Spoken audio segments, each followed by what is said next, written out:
Ground विश्व का भूगोल। भूगोल मानव और उसके पर्यावरण के दोनों के बीच के संबंधों का अध्ययन होता है। जो भी घटनाएं धरातल पर होती है अथवा पाई जाती है वो भूगोल के विषय वस्तु के लिए महत्वपूर्ण अंग है। इसीलिए भौतिक भूगोल और मानव भूगोल दो मुख्य धाराओं में बटा हुआ है। भौतिक भूगोल पृथ्वी के भौतिक तत्वों के अध्ययन संबंधित है। भौतिक भूगोल भौतिक पर्यावरण उन विविध गतिविधियों से संबंधित है जो पृथ्वी के भौतिक पर्यावरण में परिवर्तन लाती है। दूसरी ओर मानव भूगोल भूतल पर मानव का अध्ययन करता है। मानव भूगोल में पृथ्वी और मनुष्य के बीच पारस्परिक संबंधों की नई समझ है, जिसमें पृथ्वी को नियंत्रित करने वाले नियमों और पृथ्वी के निवास करने वाले जीवों के पारस्परिक संबंधों के अधिक संयुक्त ज्ञान समाहित होता है। ब्रह्मांड का वैज्ञानिक अध्ययन ब्रह्मांड विज्ञान यानी कॉस्मोलॉजी में कहलाता है। स्टडी ऑफ जिसमें ब्रह्मांड को पढ़ते हैं उसको कहते हैं कॉस्मोलॉजी। ब्रह्मांड में तारे, आकाशगंगा, ग्रह, उपग्रह, उल्कापिंड आदि को शामिल किया जाता है। ब्रह्मांड में ना तो कोई केंद्र होता है और ना ही कोई आरंभिक किनारा, क्योंकि आइंस्टीन के सापेक्षता के विशिष्ट सिद्धांत के अनुसार समस्त स्थान एवं समय गुरुत्व के कारण एक अंतर्हित चक्र के रूप में आबद्ध है। ब्रह्मांड की उत्पत्ति के संदर्भ में 3 सिद्धांतों का प्रतिपादन किया गया है। कितने टोटल? 3। पहला सतत सृष्टि सिद्धांत, दूसरा संकुचित विमोचन सिद्धांत और महाविस्फोटक सिद्धांत। सतत सृष्टि सिद्धांत, इसका प्रतिपादन थॉमस गोल्ड और हरमन बॉन्डी ने किया था। सतत सृष्टि सिद्धांत थॉमस गोल्ड और हरमन बॉन्डी ने किया था। संकुचन विमोचन सिद्धांत या दोलक सिद्धांत, इसका प्रतिपादन एलन सैंडेज ने किया था। महाविस्फोटक सिद्धांत का प्रतिपादन एब जॉर्ज लेमेत्रे ने किया था।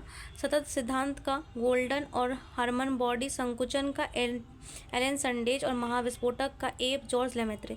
महाविस्फोटक सिद्धांत एब जॉर्ज लेमेत्रे द्वारा प्रतिपादित महाविस्फोटक सिद्धांत के अनुसार 15 अरब वर्ष पहले क्या हुआ था? ब्रह्मांडीय पदार्थ अत्यंत सघन पिंड के रूप में था, जिसे विस्फोट के पश्चात ब्रह्मांडीय पदार्थ चारों ओर फैल गए। यह पदार्थ भी विभिन्न गैलेक्सियों के रूप में हमें दृश्य है। आज करोड़ों वर्षों के बाद ब्रह्मांड फैल रहा है, लेकिन यह एक स्थान पर स्थिर है, जिसमें अनेक पिंड गुरुत्व के आपस में स्थिर अवस्था में। खगोल वैज्ञानिक अभी तक यह नहीं जान सके हैं कि ब्रह्मांड बंद है, जिसका अर्थ है कि वह फैलता है अंततः बंद हो जाएगा, सिकुड़ना प्रारंभ हो जाएगा, अथवा या खुला है, जिसका अर्थ है कि विस्तार हमेशा होगा। मतलब इसकी जानकारी अभी नहीं मिली। अब आकाशगंगा तारे, निहारिकाएं और अंतर तारिकाएं पदार्थ का एक समूह है।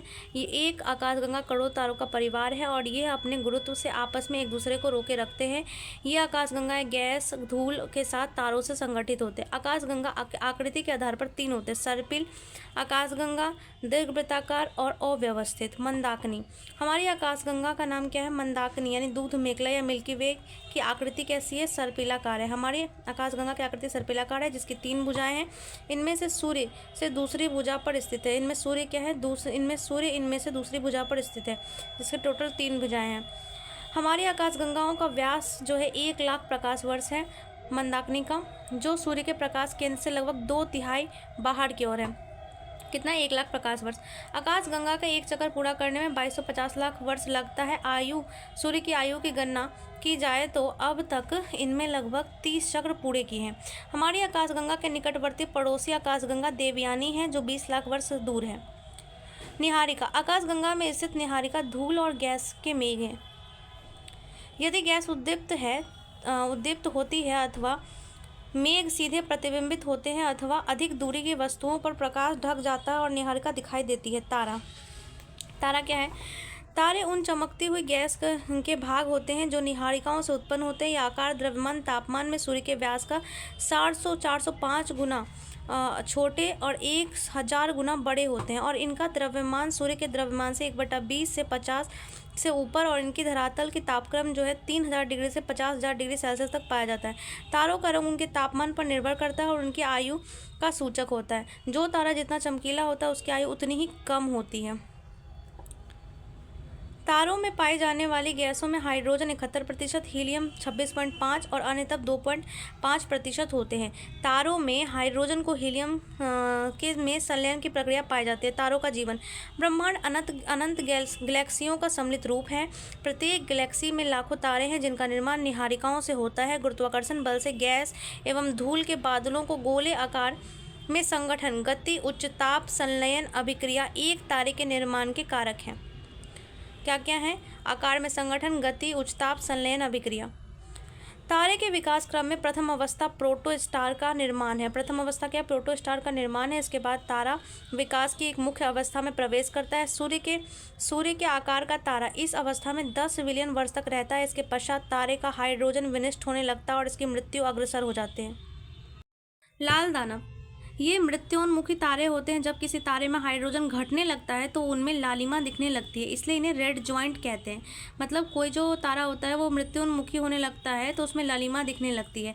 वामन तारे, जिन तारों को प्रकाश सूर्य के प्रकाश से कम होता है उसे वामन तारे कहते हैं। जिन तारों का प्रकाश सूर्य के प्रकाश से कम होता है उसे वामन तारे कहते हैं। युग्म तारे, गुरुत्वाकर्षण से आपस में बंधे तारे जिनमें एक तारा सामान्यतः दूसरे तारे की अपेक्षा मंद होता है, युग्म तारे कहलाते हैं। नोवा, कभी कभी एक धुंधला तारा अत्यधिक चमक के साथ अचानक दिखाई देता है तथा बाद में अपने मूल स्तर पर वापस मंद पड़ जाता है। इस प्रकार के तारा को नोवा कहते हैं। सुपरनोवा, 20 से अधिक मैग्नीट्यूड वाले तारे को सुपरनोवा कहते हैं। जिसका भी मैग्नीट्यूड 20 से प्लस होता है उसे सुपरनोवा कहते हैं। न्यूट्रॉन तारे, सुपरनोवा विस्फोट में बिखरे न्यूट्रॉन युक्त तारीय पदार्थ न्यूट्रॉन तारा कहलाता है। बहुल तारे, 2 से अधिक तारों का निकाय बहुल तारा कहलाता है। 2 से अधिक तारों का निकाय बहुल तारा कहलाता है। क्वासर्स, ब्रह्मांड में बिखरे अर्धतारीय पदार्थ जिनसे रेडियो तरंगें निकलती है, क्वासर्स कहलाता है।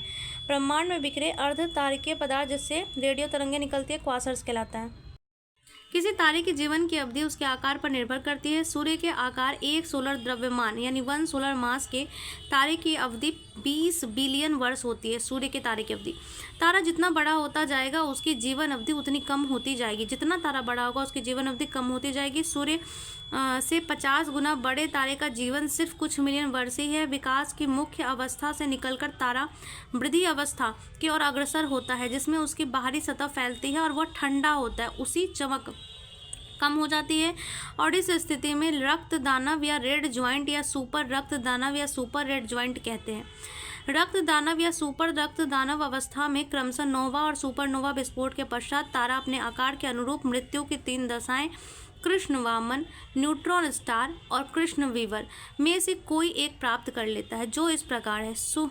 सूर्य सदृश छोटे तारे, रक्त दानव अवस्था या नोवा विस्फोट के पश्चात यदि क्या होता है, सौरिक द्रव्यमान यानी सोलर मास जो होगा उसका 1.44 गुना की सीमा के कम होगा तो श्वेत वामन बनेगा और अंत में कृष्ण वामन का रूप लेकर मृत्यु की अंतिम अवस्था प्राप्त करेगा। मध्य आकार के तारे, सुपर दानव अवस्था के पश्चात सुपरनोवा विस्फोट के बाद 1.44 सौरिक द्रव्यमान से 3 सौरिक द्रव्यमान 1.44 से 3 सोलर मास होगा तो न्यूट्रॉन तारे कहलाते हैं और में परिवर्तित हो जाते हैं, इनकी की संभावना रखते हैं।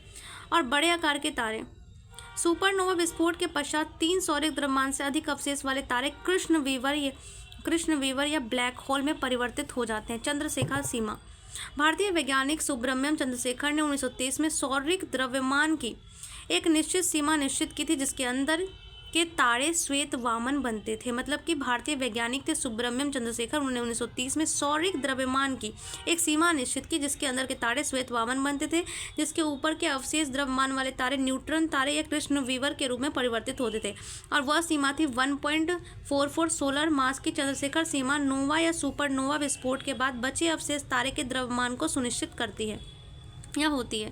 तारामंडल कई तारों का समूह होता है जिसकी एक विशेष आकृति होती है। सप्तऋषि तारामंडल की आकृति भालू से मिलती है। विभिन्न तारामंडल में वर्ष के विभिन्न समयों पर दिखाई पड़ते हैं। किसी तारामंडल की सर्वाधिक चमक नक्षत्र अल्फा नक्षत्र, उससे कम चमकदार बीटा नक्षत्र और इसी प्रकार गामा नक्षत्र आदि कहलाते हैं। इंटरनेशनल एस्ट्रोनॉमिकल यूनियन यानी IAU के अनुसार आकाश में 88 तारामंडल है जिसमें अधिकांश तारामंडल दक्षिणी गोलार्ध में। अब यहाँ पे कृष्ण वीवर क्या है कि जब किसी तारे का अंत होता है तो उसका भाग सूर्य के भार से 3 गुना अधिक होता है। निपात होने के साथ सघन हो जाता है। यह इतना सघन हो जाता है कि प्रकाश के इसके गुरुत्व से निकल नहीं पाता, प्रकाश भी इससे नहीं निकल पाता। इस प्रकार यह अंध क्षेत्र हो जाता है और इसको देखा नहीं जा सकता है। इसे ब्लैक होल कहते हैं। अमेरिका के भौतिक शास्त्री जॉन व्हीलर ने 1967 में सर्वप्रथम ब्लैक होल शब्द का प्रयोग किया था। पल्सर, घूमते हुए न्यूट्रॉन तारा को पल्सर कहते हैं और ये विद्युत चुंबक के तरंग छोड़ते हैं। पल्सर जो होते हैं विद्युत चुंबक के तरंग होते हैं। घूमते हुए न्यूट्रॉन तारा को पल्सर कहते हैं जो विद्युत चुंबक के तरंग छोड़ते हैं। राशियाँ, सूर्य की परिक्रमा करते समय 12 नक्षत्र समूहों से होकर गुजरती है जिन्हें राशियाँ कहते हैं। ये इस प्रकार है। कौन कौन सी राशि है? मेष, वृष, मिथुन, कर्क, सिंह, कन्या, तुला, वृश्चिक, मकर और कुंभ, मीन। यहाँ पे अब है दूसरा चैप्टर, सौर मंडल।